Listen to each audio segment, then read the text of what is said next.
kati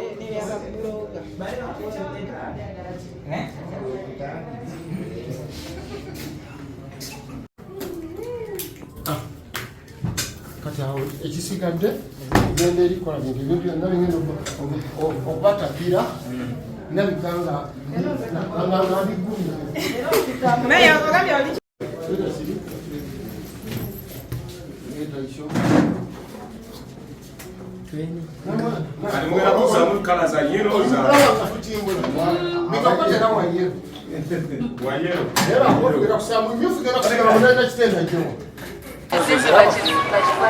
What a time for service. Kamera ezo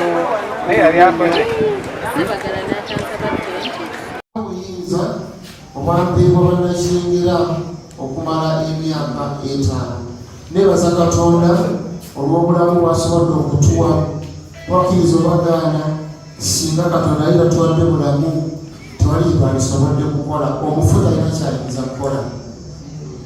Okusobola ddala nebaza nnyo oludda olw'ekikugu political wing ekulemberwa mukyala Nakyaze gwe twakakola n'ebbanga ettono yatwatandika Mwalimu Wasanje era nga sipiika wayogedde ne tutandika n'omuwanika yali ayitibwa Irene Wokyalya. Ndi musiimu nnyo eri Mukatoliki Senkezi olw'okubeera nti nno yakwata sente. Omanyi tawuni kanso tezisobola kukulaakulana nga sente zikolagana. Baba nga asobola okukwata obulungi sente za tawuni kanso era yenkulaakulana gye mulaba gye tuliko. So mbeebaza nnyo aboludda olukugu nebaza nnyo executive yange olw'ebbanga lyenkolaganye nammwe ate era nebaza nnyo ne bakansalas olw'ebbanga tukolaganye ffenna ne tutuuka ne ku levo ewangula okubeera nga mu Wakiso district Kyengera Town Council we are the 2025 we are the best performers mu Wakiso district nga mulimu endala nyingi nnyo municipalities ng'endala naye ffe twasobola okukola ki okuwangula era ekyala n'abajesudo tujja kumpa ku certificate ezo tusobole okuba nga nziraga ku bantu bange bannamawulire bwe bagira eri ekyala sooka ozireeteko baleme kulowooza nti nno twejubisa bwejubisa ate era ne Nsanja Eleveseda 3 era nayo eyasinga mu Wakiso district. Ekyo nno kiraga obukulembeze bwa Mathias Walukaga executive ye bakansalas ne technical wing okuba nti nno that togetherness leads to that victory.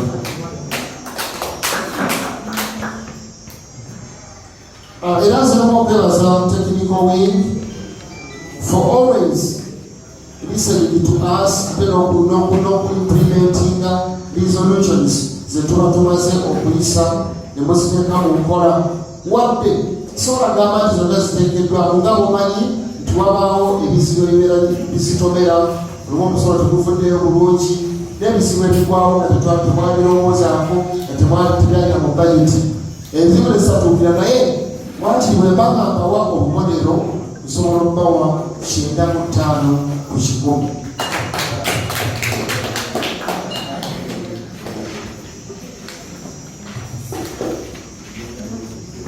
Zino ze achievements zetusobodde okutuukako nga Kyengera Town Council ezimu ku zo soosi zonna.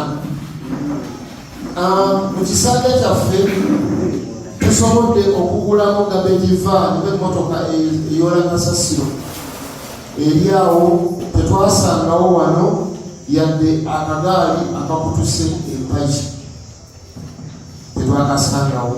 Kitegeeza tumanyi Town Council bwe yali eddukanyizibwa ng'abantu batambuza bigere nga buli kimu kikolebwa manually. Tusobodde okugula nabo kabiri 2 waliwo enjeru n'eya kitaka zonna ziri mu kukola mirimu gya Kyengera Town Council. Twasobola okugula pikipiki nazo eziri ebali nnyo ene certificate yaffe mugira Wakiso district local government certificate of appreciation as best performing town council 2025. This certificate is proudly awarded to Chengera Town Council for outstanding performance. Nebirala abugenda okwera performance ebyaffe eyasingira ddala. Tusobodde okugula pikipiki ezikola emirimu. Tusobodde okuzimba administration block era offices zigenda mu 10. Kumbi offices nga 10 tugizimbye, twasanga abantu era bali mu byumba. Obutaweesa kitiibwa obutalagattira Town Council era kubeera Sambwe County. So netugula water tank bwetwakizuula wano nti abantu abajja bakubeerawo emirimu babeerawo bajja okufuna services mulimu abasiraamu batuuka obudde nga beetaaga okukozesa amazzi naye nga tetwalina we tujja amazzi ng'abantu babeera wano ne babonaabona. Netugula water tank era bwetugiteekawo. Twasobola okulobinga wifi emu eri wano Chengera Town Council naliryeyo Katale.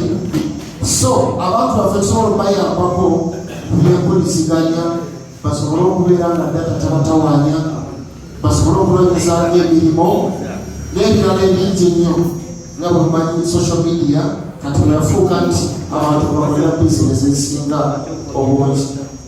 Mwami bodyguard bandikaje mulamuse owulirize nebyo. Basaba ne banyabo twasobola okuinstolinga security cameras mu Chengera Town Council.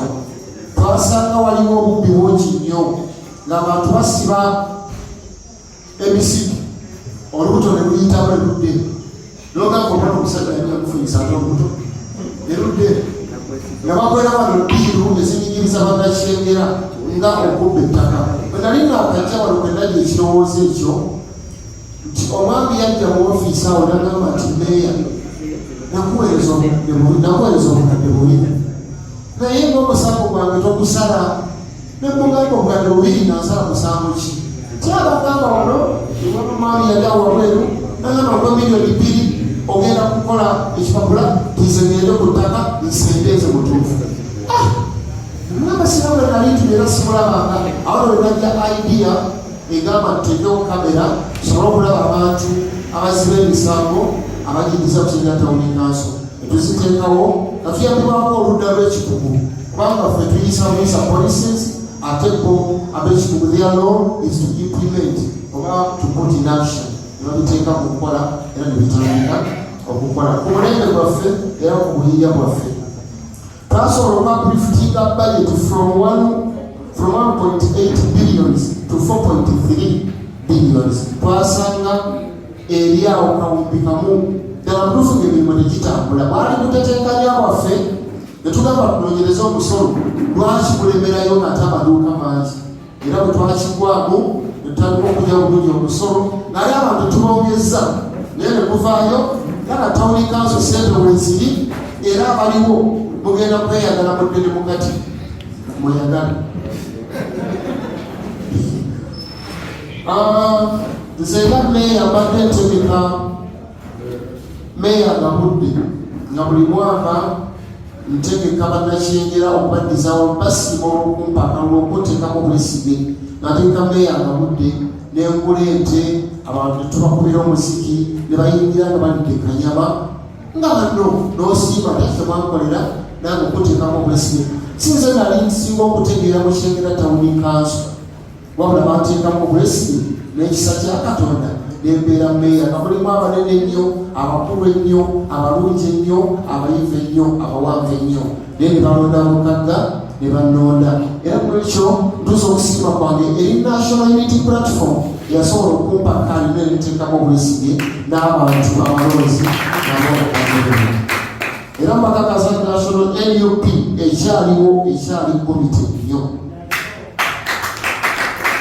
Basaba banyabo era bufu bwe bumu buli mwaka mbadde ntegeka Mayor's Cup kuli ekikopo nga kiwakanirwa mu Miruka the 10 parishes that make Chengera Town Council mbadde ntegeka nga ndaba wano ente emiruka oguba guwangudde ne gutwala ente nga tugezaako okusitula ebyemizannyo abavubuka bikuuma obulamu ne bireeta tugenda nesawo okubeera obwawamu obwa Sseruganda nembeera wamu so ku byemizannyo nawo mbadde situdde nsaba abalandawo bagende maaso n'enteekateeka ezifaanana bwe zityo. Mbadde ngaba bursaries primary, secondary ne university era nsobola okugaba bursaries nyingi nnyo tulabe nga tulwanyisa literacy mu ggwanga lyaffe era abasinga abaana bangi ku university KIU ne Central University abaana bangi nnyo abaliyo abali mu kuyiga abali mu kulwanyisa obutamanya oba obutasoma.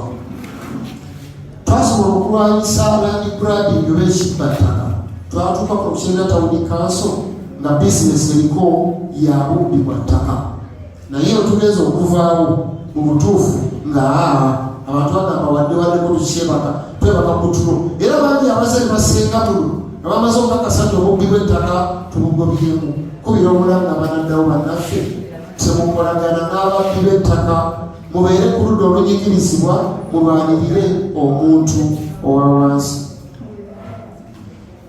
Tusobola okontributinga ku Buganda Kingdom nga tuyita mu kuwaayo oluwalo. Buli oluwalo lwe lubaddeyo mbadde nkwatanaze ng'omuntu mbadde nkwata ssente zange ez'oluwalo ate nebita ne mu ludda olw'ekikugu era nawo ne lumpa ssente ne tuwaayo nga Town Council. Buganda twali tugisoosowaza kubanga nayo yeyaffe yeffe Buganda ffe tulina ogitwala waggulu era abaladdawo nsaba mugende mu maaso n'okusoosowaza Buganda mpaka buti. Tubadde tusapootinga Busiro nga ttiimu y'essaza era tugende maaso n'okugisapootinga esobole okuwangula ekikopo eky'essaza. Tusobola okukonstructinga enguudo zaali mbi nnyo Lukinga Town Council ziri mpanseko nga neziyitikamu tusobola okuzikola aye tukola n'ezo empya ezitaali tuzitondawo ezo zikisa mu wetirani era kati abantu batambula bulungi ekyono nekisitula ne poloti zaakuno nezirinnye ebbeeyi era omuntu ajja okugula poloti nga waliwo accessibility ng'alaba waliwo kuba omwagenda okuyita omanyi infrastructures ezo nazo zeebaka okuba ekolome y'ekitundu naye kati ekitundu abantu gyebakoma okujja ng'enguudo weziri gyebakoma okuzimba amayumba nga ffe tufuna planning fees gyebakoma okuzimba business gundi nyumba eza bizinesi nga tusolozaamu licenses n'ebirala so Lukinga Town Council bwetyo esobola okukula ate era tumanyi nti ekyagenda mu maaso n'okukula singa munaaba nga mwogeddeko mwongezi ku bintu ebyo. Tusobodde okuzza abantu ku ttaka lyabwe ku bibanja byabwe be baali baakobako nga bayita kubakulumpanya bababba baleeta ebiwandiiko byabwe ebituufu nembeera nga mpita abo ababba ettaka ne tutuula nabo ne tusobola okuresolvinga conflicts ezo. Omanyi Nelson Mandela yagamba nti conflicts are resolved through round table discussion. Tibomba kuyaka kumalawo ezo enkaya ezo obutakwatagana bwe mutuula ku mmeeza osanga zikoze ki nga zivuddeko era abantu abasinga bali tubabitreatinga si tulina obuyinza n'emisango egimu mbadde egirunda mu kooti nengagira omulamuzi ne musaba gimpereze giruddeyo era n'agireeta musobola okunjulira executive yange ne tubatuuza omulamuzi n'omunyiriza ripooti tutukanyiza bwe tuti onazeeko ku ttaka onakkiriza avuddeko nasasuddeko ati netusobola okutereeza Kingira Town Council. Nzikiriza nti Kingira Town Council tugikulaakulanyiza naye ate ffe tetukulaakulanye wabula Katonda agenda kutusasula yonna gye tugenda.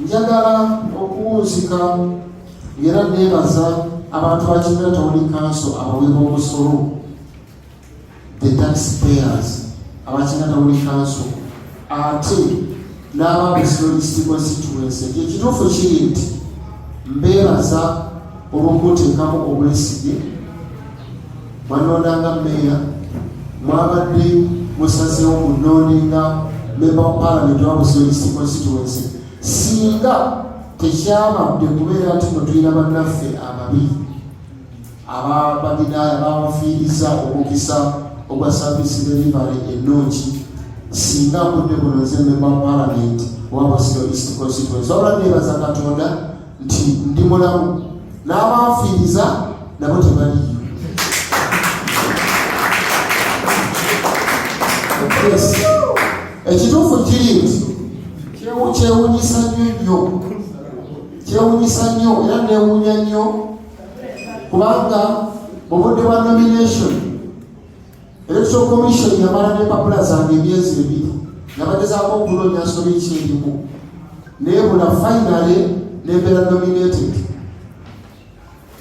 After having been nominated, lwaliro ndowooza bbanga ttono ne baata mu Electoral Commission ku office ate jangu waliwo kino na kino netugenda netuwoza ekyali kiteetaagisa kubanga kkirizo bagaana tolinawo ogamba olukagga nti kati buli bano weeyogera mu Central University pursuing a degree bachelor in public administration and management era nkimaze omwezi guno kyemba mulina okumanya kati nyiza mu graduation nyiza mukolo kwambala ki gamu bansigako omujjanwali.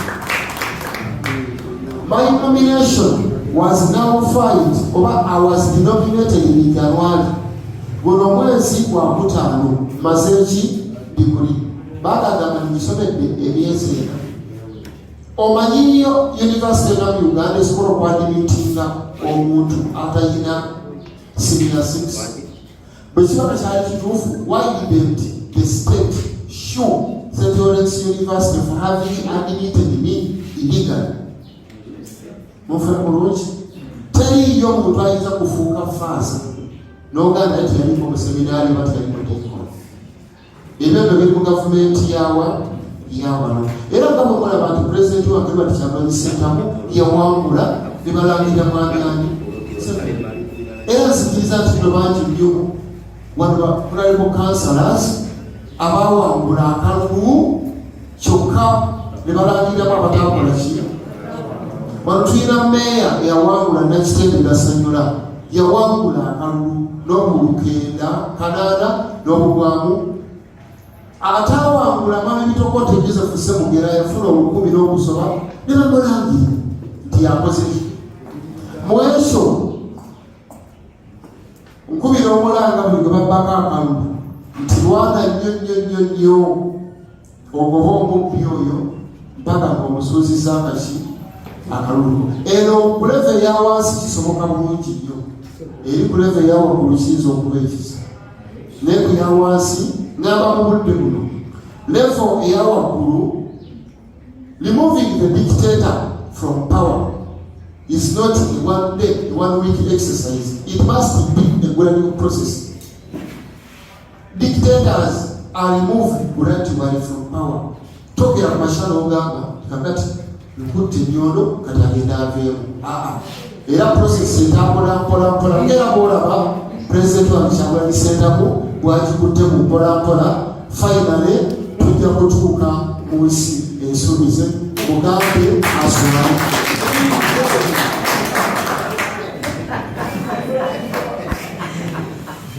Neebaza nnyo media, neebaza nnyo bannamawulire ak'ensusso, mwebalire ddala. Nyongera okwebaza bannamawulire ak'ensusso nti singa temwali mmwe bino byonna bye tukoze Kyengera Town Council byabadde bifudde ettonge. Omuganda agamba nti buli lw'onyingira mu nzikiza oba weeyingidde. Ensi ze kadde bwetambula n'engenda mawanga g'ebweru n'ogenda Amerika n'ogenda Canada n'ogenda South Africa n'ogenda e Bungereza naye osanga boogera ku kimu weeyibale kusitula Kyengera Town Council. Naye ekibuuzo kiri nti abo abantu bajja batya okutegeera Kyengera Town Council n'ebyenkola? Baali mwe bannamawulire mwe mwasobola okutambuza obubaka buno. Mwebale nnyo, mwebalire ddala era Mukama asaba bampeera omukisa.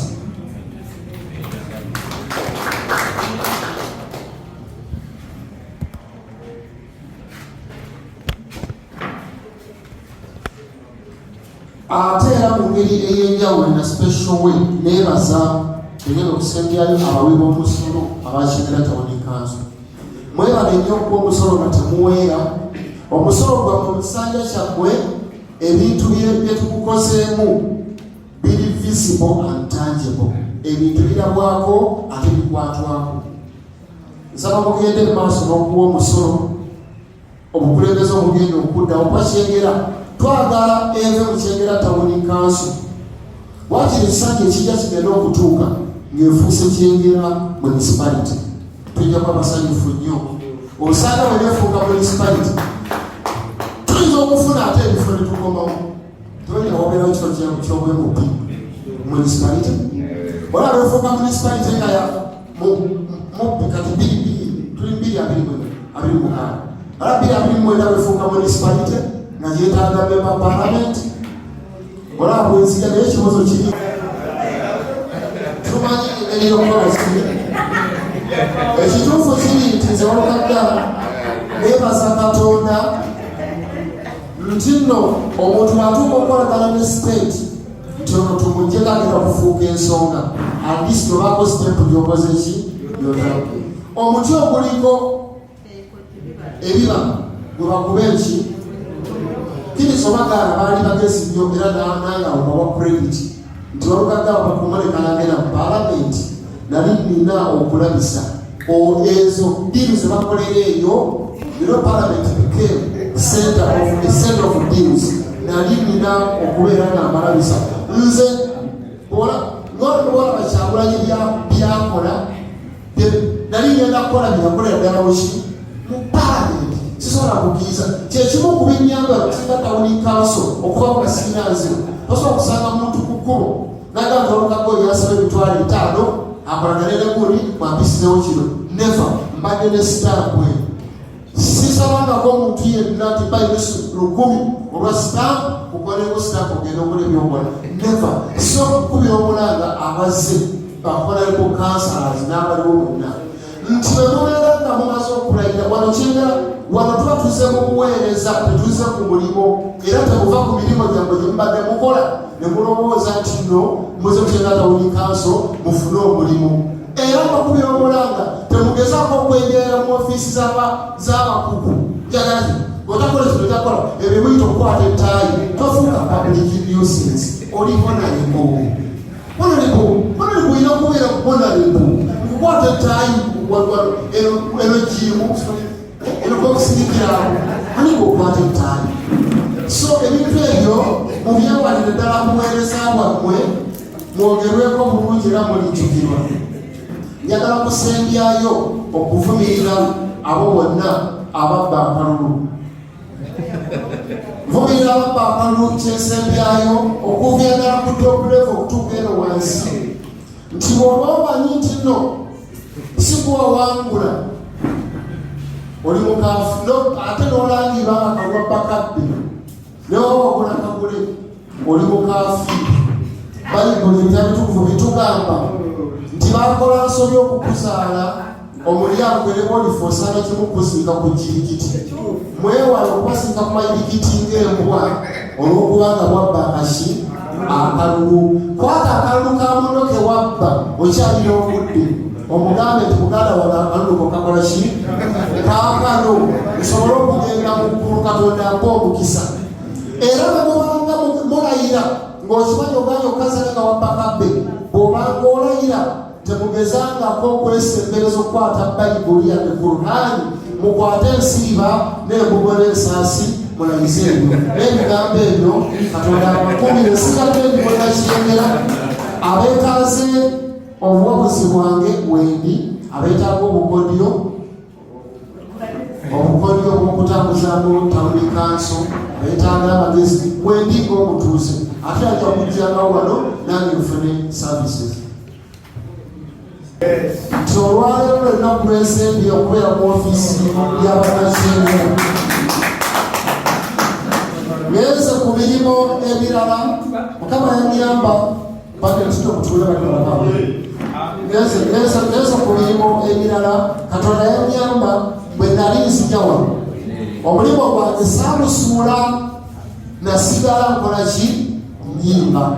Era kati ate ennyimba zenfuma mbudde Katonda ate alinga eyaleetedde kibaniza ba prophetic vision ebintu ninga alote ndoto kulabikirwa egimba abantu bazaagala era okubira omulanga abayimbi atesibe mwenda bagakwesiba bbiri atesibe mwenda neokusanga mukulu genda kukutomera kubanga ate abantu batibanjagadde okufofu so bamala okwansalaza emirimu gyamwe temugivaako nga muzze wano kuweereza bamukwazika mukwazisi nomala n'okukolaki n'obuta temwesiba ku bakugu mu ofiisi zaabwe sibamu bakwata mataayi toyina ng'okwata ttaayi mujja kuzza emisango babasigire mwene basigale ku mirimu gyamwe nga bwe basigala ku gwange obuyinza obwampeebwa nsinositapu bbiri yakiya paaso yerositiri ate atya sekutale nzikwata nga nzikwata buli kiraka mu budde buno nti obuyinza mbuzizaayo muneebagamba nti wova toyombyewo otera okukola ki eno Local Council Government Act yali kapu 243 kati budde buno bagamba waliwo amendments ezakolebwa eriwa 38 ngikwata nayo ngizaayo watawuli. This is the Constitution of the Republic of Uganda. Era nayo ngikwata ngizaayo ewatawuli bwetyo bwetyo bwensobodde okuva wano era sebyakagamba nti okutandika n'enkya onoba ayagala okumpita meeya onooba okyagadde mwagazi wabula olina kugamba nti bwoba okubidde essimu obaddemu okumbuuza nti ono akutte essimu eno ye yaliko meeya wa Kenyatta Council bakubidde mwagazi so n'ekigambo ebyo nsaba Katonda abakuumire mwebale nnyo mwebalire ddala nsigadde Mathias Olukagga ate era mbaagaliza obuweereza obulungi Katonda abakuumire. Jeanette Chwalabye omumeka wa meeya Kenyatta Council akoze handover Summertime mu Rwakaduka Shabo de kansala we Katereki meeya mwenyumiriza aweereza bulungi abadde muntu alemera ku nsonga kasebera ng'eyamba omuntu wa wansi kino akikoze nnyo ng'abayamba mu kuwa emisolo gye bagwanidde okuwa mu butuufu bwagyo ate ng'afolowinga okulaba nga emisolo gino bagikolamu ekiyinza okugasa omuntu wa bulijjo kinsinga omumanyaako ate mumanyiko ng'omuntu muzaŋŋanda si musajja wa ntalo mukozi wa mikwano ate ayagala eggwanga lye wewaawo. Kansala Rita Nabanyiga, kansala ow'Ekiyanja, nga mbadde minisita w'ebyenjigiriza, ebyobulamu n'ebyemizannyo. Nze mpozi kye nsinga okwenyumiriza ku meeya wa Lukagga nti ye kyasooka okulembeza muntu wa wansi era buli ssaawa agamba abalonzi banaawulira batya. N'olwekyo buli kimu ky'abadde akola abadde asinga kukola ng'alumirwa abantu abamuteeka mu ntebe era nga ne woba olina ky'olina okuyisa kangeze obasomera agamba liina abaana bameka twagala eriina abaana abangi nga gyayagala tusoosowaze kubanga abadde alumirirwa nnyo abantu ba wansi.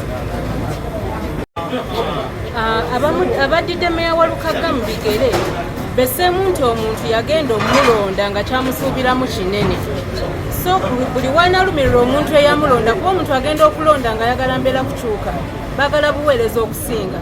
Nsaba abaddidde meeya wa Lukagga mu bigere batwale ekyokulabirako ekya meeya wa Lukagga nti ye alumirirwa muntu wa wansi kikyasinga okwagala oba kikyafunamu mu buweereza bwange bwe mba nziza okumuweereza.